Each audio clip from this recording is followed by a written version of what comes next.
नमस्कार, मैं रफी और आप देख रहे हैं डीएनए इंडिया।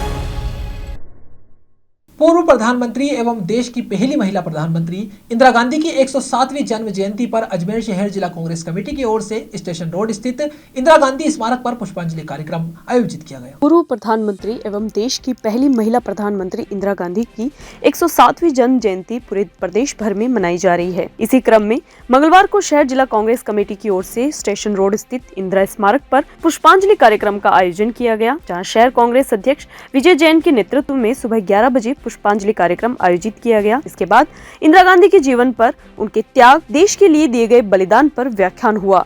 अजमेर शहर कांग्रेस अध्यक्ष विजय जैन ने मीडिया से वार्ता के दौरान बताया कि इंदिरा गांधी ने देश हित के लिए कई कदम उठाए हैं, जिनमें से बैंकों के राष्ट्रीयकरण, हरित क्रांति, श्वेत क्रांति, कल कारखाने, शिक्षा, गरीबी और आतंकवादी क्षेत्रों में काम किया और देश को प्रगति की ओर अग्रसर किया। जहां विपक्ष पर निशाना साधते हुए विजय जैन ने कहा कि आज के समय में धर्म, जाति के नाम पर जो नारे दिए जा रहे हैं, वह पार्टी के उच्चतम पदग्राही नेता की ओर से दिए जा रहे हैं। ये बहुत ही निंदनीय है। प्रधानमंत्री इंदिरा गांधी को सच्ची श्रद्धांजलि देने का मतलब यही है कि सुदृढ़ देश बनाने के लिए सभी नेता लगातार कार्यरत रहें। वहीं इस मौके पर डेयरी अध्यक्ष रामचंद्र चौधरी ने कहा कि इंदिरा गांधी ने देश में श्वेत क्रांति समेत कई कार्य किए जो सराहनीय हैं। वहीं विपक्ष पर निशाना साधते हुए कहा कि भाजपा सरकार को काबिज हुए 10 साल हो गए हैं और अभी 11वां साल लग गया है। इतने सालों तक रहते हुए भी देश का हिस्सा मणिपुर, वहां जाकर देखा नहीं कितना हिंसात्मक माहौल हो रखा है। सरकार को देश के अंतर्गत हो रही हिंसात्मक घटनाओं पर भी ध्यान देना चाहिए। अजमेर शहर नगर निगम नेता प्रतिपक्ष द्रौपदी कोहली ने इंदिरा गांधी को पुष्पांजलि अर्पित करते हुए कहा कि सरकार को मणिपुर में हिंसात्मक माहौल पर भी ध्यान देना चाहिए और समय रहते वहां की समस्याओं को हल करना चाहिए। विदेशी यात्राओं से बेहतर है कि देश की समस्या को पहले देखें। वहीं इस मौके पर सभी कांग्रेसियों ने नारे लगाए। इस श्रद्धांजलि कार्यक्रम में शहर जिला अध्यक्ष विजय जैन, डेयरी अध्यक्ष रामचंद्र चौधरी, अजमेर नगर निगम नेता प्रतिपक्ष द्रौपदी कोहली समेत शहर के कई कांग्रेसी नेता मौजूद रहे और प्रधानमंत्री इंदिरा गांधी को पुष्पांजलि अर्पित की। मैं उनको आत्मा से जो श्रद्धांजलि अर्पित करता हूँ। इंदिरा जी के कारण ही देश में हरित क्रांति आई, हम किसानों को खुशहाली मिली। श्वेत क्रांति आई, जो आज दूध का आंदोलन पूरे दुनिया में हिंदुस्तान फर्स्ट है, सब इंदिरा जी की देन। इंदिरा जी की देन ही है कि हिंदुस्तान अणु शक्ति में सबसे पहले 75 में विस्फोट इंदिरा जी ने कराया था, अणु शक्ति संपन्न राष्ट्र बन गए। इसके अलावा इंदिरा जी ने जो है पाकिस्तान जो चपट ज़्यादा कर रहा था, तो पाकिस्तान को बतावे पाकिस्तान के 2 टुकड़े कर दिए। इसी प्रकार ये वर्तमान भाजपा सरकार 10 साल से 11वां साल हो रहा है इनको। 10-11 साल में मणिपुर जैसी समस्या से समाधान नहीं हुआ। मणिपुर में आग लग रही, बहन बेटियों के साथ अत्याचार हो रहा है और वहाँ आम गोली से लोगों को मारना आम बात है। उसका कभी प्रधानमंत्री की एक बार भी मणिपुर नहीं गए। और इंदिरा जी जो है आपको पंजाब में जब अमृतसर में जो है भिंडरवाला वो नाटक कर रहे थे, तो अपने प्राणों की परवाह नहीं की और उसको जो है ठिकाने लगा के और पूरे एकता और अखंडता रखी देश की। और उसका खामियाजा इंदिरा जी को भुगतना पड़ा बाद में। तो उनकी जो मृत्यु हुई, जिन लोगों ने उनकी हत्या की, वो उन्हीं के समर्थक थे। मैं कहना चाहता हूँ ऐसी दुनिया की जो महानतम नेता, पहली महिला प्रधानमंत्री थी दुनिया में, तो उसको मैं श्रद्धासुमन अर्पित करते हुए श्रद्धांजलि पुनः अर्पित करते हैं। देश की प्रथम महिला प्रधानमंत्री सम्मानित स्वर्गीय इंदिरा गांधी जी की जन्म जयंती पर अजमेर शहर जिला कांग्रेस कमेटी की ओर से उन्हें यहाँ पुष्पांजलि अर्पित की गई। साथ ही इंदिरा गांधी जी की जीवन पर प्रकाश डाला गया। इंदिरा गांधी जी के करे हुए कामों के बारे में जो है हमने यहाँ सबको उपस्थित लोगों को जानकारी उपलब्ध कराई।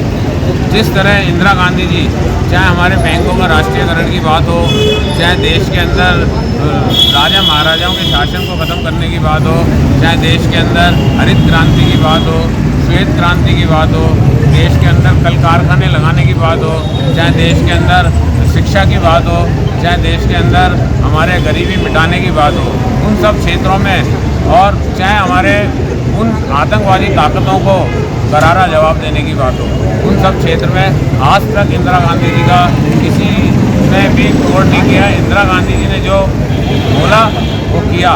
इंदिरा गांधी ने बोला कम और किया ज़्यादा।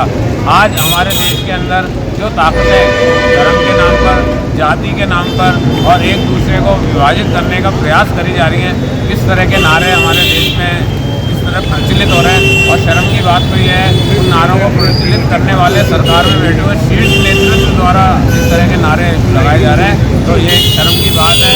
हम एक हैं, चाहे हिंदू हो, सिख हो, ईसाई हो, जैन हो, बौद्ध हो, पारसी हो, सभी धर्मों का सम्मान भारत में, क्योंकि अखंड भारत जो है हमारा रहा है, सभी धर्मों का सम्मान रहा है और यही हमारा सम्मान सदैव बना रहे, सब भाईचारे से मिलजुल कर रहे, यही हमारी कामना है कि आज इन ताकतों को जवाब देने के लिए हमें सोचना चाहिए। हर गली में, हर मोहल्ले में, हर परिवार को सोचना चाहिए ये ताकतें हमें विभाजित करने का प्रयास कर रही हैं और ये कहीं ना कहीं देश के अंदर एक बहुत बड़ी आग लगाने की। इंदिरा गांधी जी की 107वीं जन्मदिन पर हम सब कांग्रेसों को बधाई पहले तो, और इंदिरा जी के जन्मदिन पर हम सब लोग यही प्रेरणा लेंगे उनके जन्म उस पर कि जिस प्रकार से इंदिरा गांधी ने अपने प्राणों की आहुति देकर इस देश को अपने एकता के सूत्र में बांधा, आज वही ज़रूरत है। आज देश में तरह तरह के भ्रम फैलाए जा रहे हैं, तो हमको सभी समाज को, सभी जाति को एक साथ रहने की आवश्यकता है देश में। और इस प्रकार से इंदिरा गांधी जी ने वो काम किए जो कोई भी नहीं कर सकता। इस देश में किसानों का, अगर उन्होंने भूमिहीन किसानों को ज़मीन देने का काम किया तो इंदिरा गांधी जी ने किया, हरित क्रांति लाने का काम किया तो इंदिरा गांधी जी ने किया, श्वेत क्रांति लाई तो इंदिरा गांधी जी लाई। बहुत सा ऐसा काम है जो इंदिरा गांधी जी ने नहीं किया। जब पाकिस्तान से बांग्लादेश के लोग हिंदुस्तान में होकर जाते थे और विद्रोह फैलाते थे, तो उन्होंने बांग्लादेश और पाकिस्तान से बांग्लादेश को अलग कर दिया, जिससे कि हिंदुस्तान में शांति अमन चैन रहे। तो इसी प्रकार से उन्होंने बहुत काम किए। लेकिन आज के जो नरेंद्र मोदी जी है, आप देख रहे हो हमारा मेघालय और इस तरह से फैल रहा है, मणिपुर आज जल रहा है। लेकिन हमारे प्रधानमंत्री जी को पूरे देश में घूमने के लिए टाइम है, लेकिन मणिपुर के लिए टाइम नहीं है, उनके लोगों के लिए काम करने के लिए टाइम है। तो इस उनके जन्मदिन में मैं ये कहना चाहूँगी कि आप नरेंद्र मोदी जी इस देश को देखिए, इस देश के लोगों को देखिए, विश्व तो बाद में भी घूम सकते हैं। तो यही बात हम कहते हुए आज हम इंदिरा गांधी जी को बहुत बहुत श्रद्धांजलि अर्पित करते हैं और उनके पद चिन्हों पर चलने की कोशिश करेंगे। धन्यवाद। जय हिंद। वंदे मातरम। कांग्रेस कमेटी से महिला विंग जिला अध्यक्ष बनाया गया है और मैं धन्यवाद देना चाहूँगी हमारे राष्ट्रीय अध्यक्ष जी लालजी भाई देसाई जी का, प्रदेश अध्यक्ष श्री MC शेखावत जी का, हमारी जो कार्यवाहक है राष्ट्रीय सेवा दल से द्रौपदी कोहली जी, जो मेरी मार्गदर्शक रही है राजनीतिक क्षेत्र में। जो मैं आज यहाँ इस पद पे खड़ी हुई हूँ, मैं उन्हीं के कारण आज यहाँ जो पद मुझे आज दिया गया है वो द्रौपदी कोहली जी के कारण ही सहमति से मुझे मिला है। और जो हमारी प्रदेश अध्यक्ष महिला प्रदेश अध्यक्ष हैं प्रतिभा नकवाल जी, और हमारी जो राजस्थान की प्रभारी हैं ज्योति खन्ना जी, इन सभी का बहुत बहुत धन्यवाद देना चाहूँगी जिन्होंने इस पद के लायक मुझे समझा। मैं संगठन को मजबूत करने की पूरी कोशिश करूँगी और सभी को अपनी टीम बना करके संगठन को आगे तक ले जाने की कोशिश करूँगी। परिचय आपका नाम? मेरा नाम पुष्पा राजौरिया है, महिला विंग राजस्थान। अजमेर की युवती द्वारा गैंगस्टर लॉरेंस बिश्नोई की फोटो लगाकर रील बनाने और हथियार के साथ फोटो सोशल मीडिया पर पोस्ट करने के चलते पुलिस द्वारा युवती को अरेस्ट किया गया। अजमेर की युवती ने गैंगस्टर लॉरेंस बिश्नोई की फोटो लगाकर रील बनाई और हथियारों के साथ फोटो सोशल मीडिया पर पोस्ट कर दी। इंस्टाग्राम आईडी के बायो में लेडी डॉन लिखा हुआ था। पुलिस ने सोशल मीडिया पर शेयर हुए वीडियो और फोटो के आधार पर मंगलवार सुबह 11:30 बजे युवती को घर से अरेस्ट कर लिया। Additional SP city Himanshu Jahangir ने बताया कि सिविल लाइंस इलाके के बालूपुरा निवासी शिवानी सैनी को डिटेन किया गया है। सोशल मीडिया सेल की टीम को शिवानी का अकाउंट मिला था। युवती ने अपने सोशल मीडिया अकाउंट पर 16 घंटे पहले एक स्टोरी पोस्ट की थी। स्टोरी में युवती ने हथियारों और कारतूस से S लिखा और फोटो को पोस्ट कर रखा था। एक अन्य प्रोफाइल पर खुद को लेडी डॉन लिखा हुआ था। इसके अलावा गैंगस्टर लॉरेंस बिश्नोई का कवर फोटो लगाकर रील बनाकर अपलोड किया गया था। वही बताया जा रहा है कि युवती के खिलाफ पहले भी मुकदमा दर्ज हुआ था, जिसके चलते भी युवती को गिरफ्तार किया गया था। अधिकारियों के निर्देशानुसार जिले में जो गठित सोशल मीडिया सेल है, जो कि PHQ के निर्देशानुसार सोशल मीडिया पर लगातार वॉच बनाए रखती, उससे ये जानकारी मिली कि शिवानी सैनी नाम से कोई अकाउंट है जिसमें एक बच्ची द्वारा हथियारों का प्रदर्शन और इस प्रकार की चीज़ें की जा रही, उसको लेकर सिविल लाइंस थाने में कार्रवाई करने के निर्देश दिए। सर किस तरीके की कार्रवाई रहेगी और आगे भी क्या जारी रहेगी? इस संदर्भ में उससे पूछताछ की जाएगी, डिटेन किया जाके, और क्या क्या चीजें उसमें सामने आती है उसके अनुसार कानूनी कार्रवाई की जाएगी।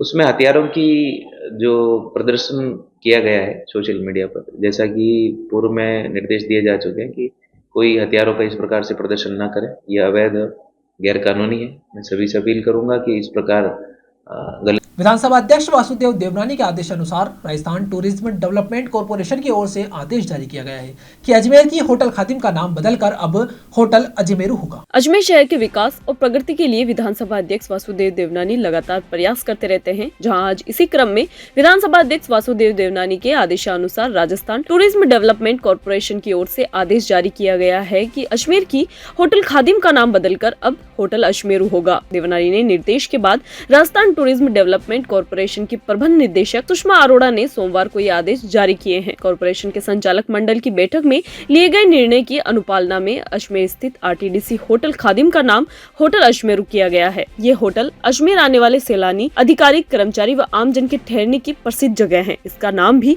अजमेर की प्राचीन संस्कृति, पहचान, इतिहास एवं सामाजिकता से जुड़ा होना चाहिए। गौरतलब है कि देवनानी ने अजमेर के किंग एडवर्ड मेमोरियल का नाम भी बदलकर प्रसिद्ध संत स्वामी दयानंद सरस्वती के नाम पर करने के निर्देश प्रदान किए हैं। राजस्थान पर्यटन विकास निगम के उपक्रम होटल अजमेरू अजमेर वासियों को भी किफायती दरों में शादी, सगाई, सालगिरह एवं अन्य पारिवारिक आयोजनों के लिए आवास, खान पान, बार एवं अन्य सुविधा उपलब्ध करवाता है। केंद्र सरकार एवं राज्य सरकारों के कर्मचारियों, वरिष्ठ नागरिकों एवं महिलाओं को किफायती दरों पर ठहरने की सुविधा उपलब्ध है। इसी प्रकार दिव्यांग, पुरस्कृत खिलाड़ी, अधिस्वीकृत पत्रकार, स्कूली विद्यार्थी एवं प्रतियोगी परीक्षाओं के अभ्यर्थियों के लिए भी काफी किफायती दर पर आवास एवं भोजन की सुविधाएं उपलब्ध करवाता है। आज अपने आप में सौभाग्य का और ऐतिहासिक दिन इस नाते से है कि माननीय विधानसभा अध्यक्ष जी वासुदेव देवनानी जी लगातार अजमेर के हित के अंदर, अजमेर के विकास के अंदर जो काम कर रहे हैं, उसी कड़ी के अंदर एक बड़ा और महत्वपूर्ण निर्णय आज लिया गया है कि कल रात को पर्यटन विभाग के द्वारा जो अजमेर की खादिम होटल थी, जो राज्य सरकार और आरटीडीसी के द्वारा संचालित होती है, उसका नाम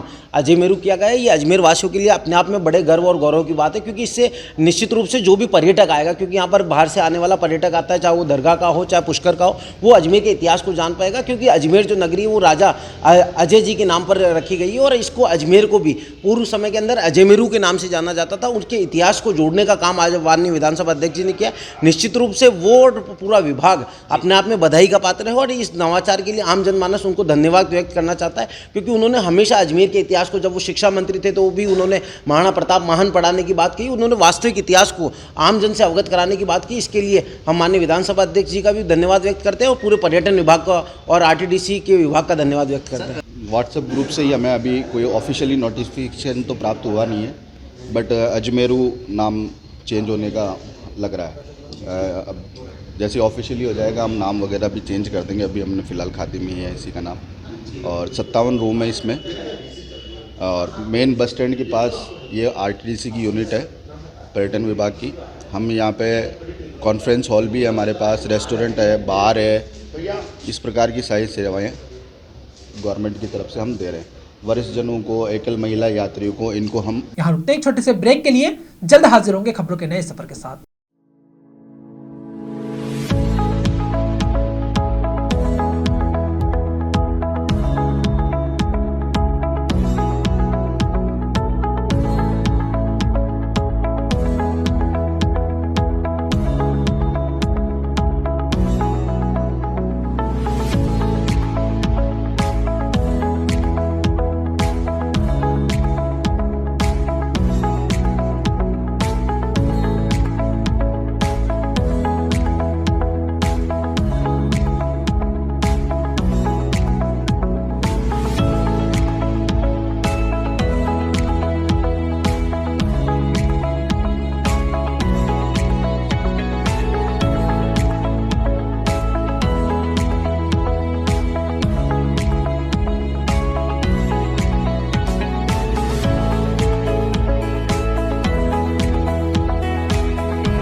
excited?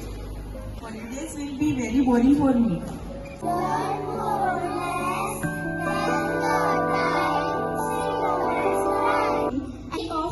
present black rice and sugar. This black rice has a very unique flavor.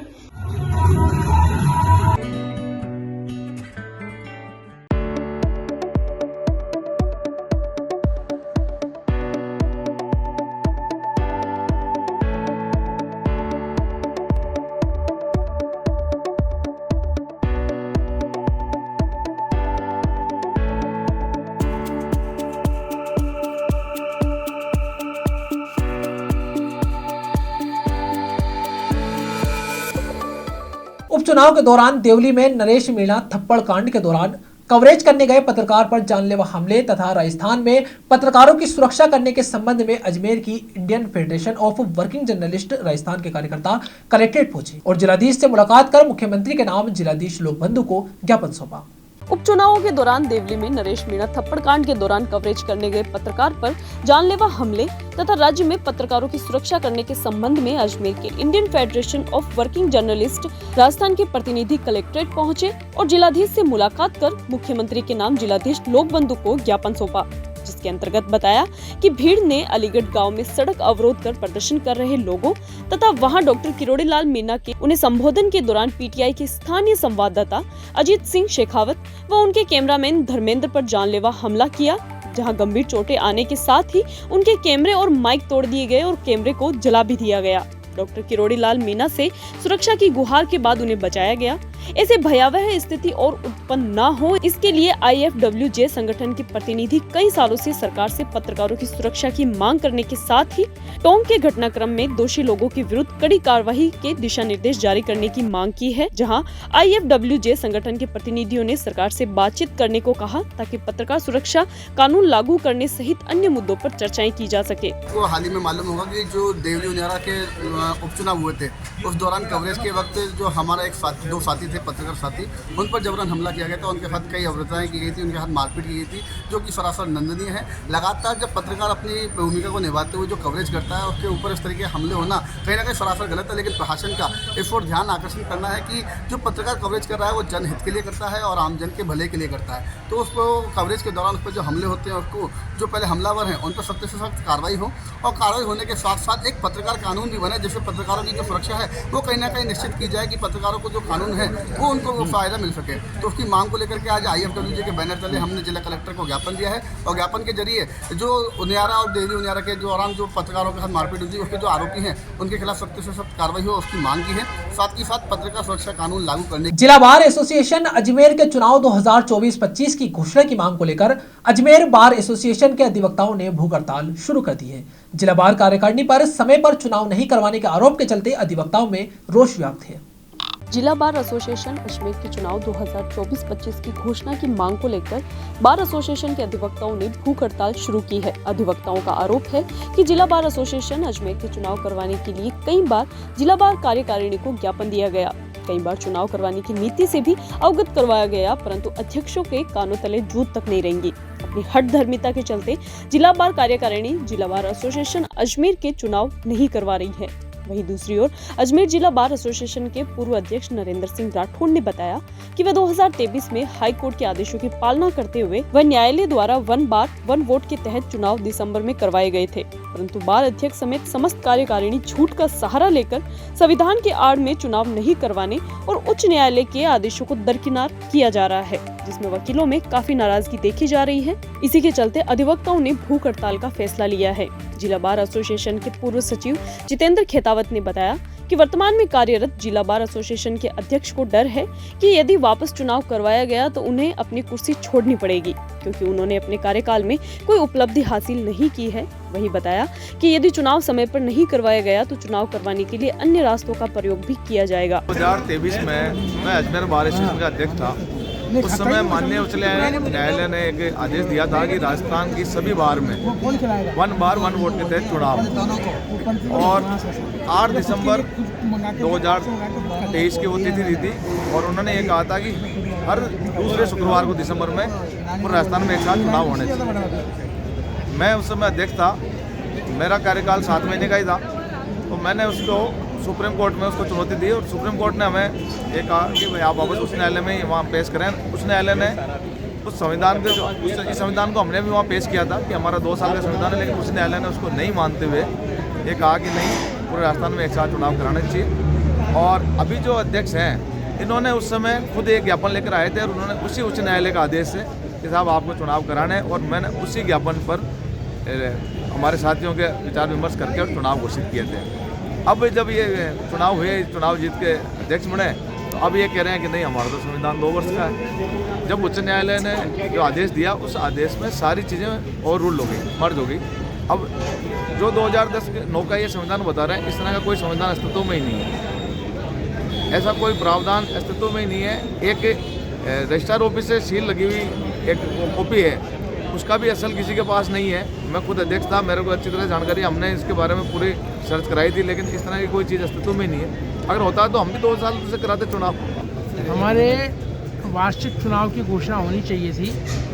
Ajmer बार कार्यकारिणी ने वर्ष 2024-25 के लिए चुनाव की घोषणा नहीं करी, इसलिए हमारे बार के सभी सम्मानित सदस्यों ने कई ज्ञापन दिए। किसी भी ज्ञापन पर इन्होंने कोई कार्रवाई नहीं करी।